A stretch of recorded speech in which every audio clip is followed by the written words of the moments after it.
Hi everybody, Jason with Course Motorsports here.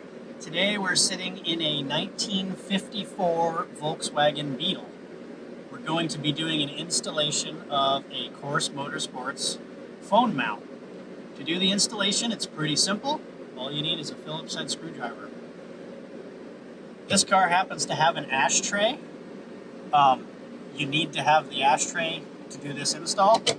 So what we're going to do is we're going to open the ashtray, lift the little clip that retains it, and then pull forward more and lift up and out, which will release where the edges of the ashtray grab onto this bar right here. We'll just put that aside.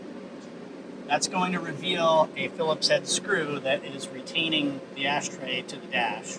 We're going to take that off, and don't drop it.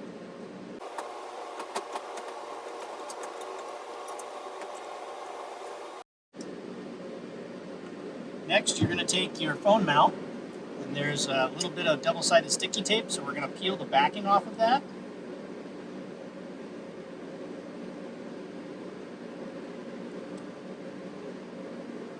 And we're going to put the screw through the hole in the mount, feed it underneath the bar and up, hold it in place with the screwdriver, and we're just going to do the reverse.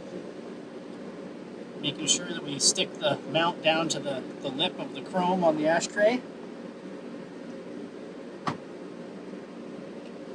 Just like that. And then we'll take the ashtray, feed it back in.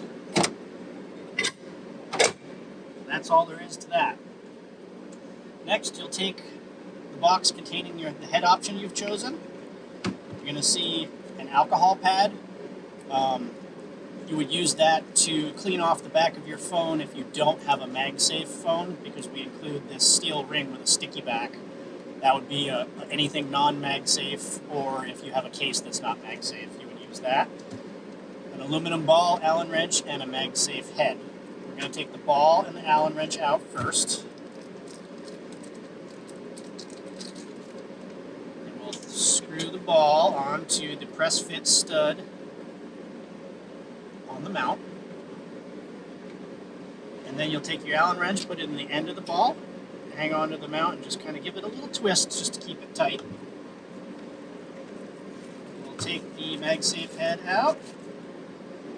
I'm going to remove the locking collar from the back of it, drop it over the ball, pop the head on, and this is where you can then aim it so that see it while you're driving, and then tighten the collar down. Last but not least, you would then, if you didn't have a MagSafe iPhone, you would adhere the steel ring to the outside of your case. This happens to be a MagSafe iPhone with a MagSafe case, so you just simply stick it on. That's all there is to it. Now you have navigation.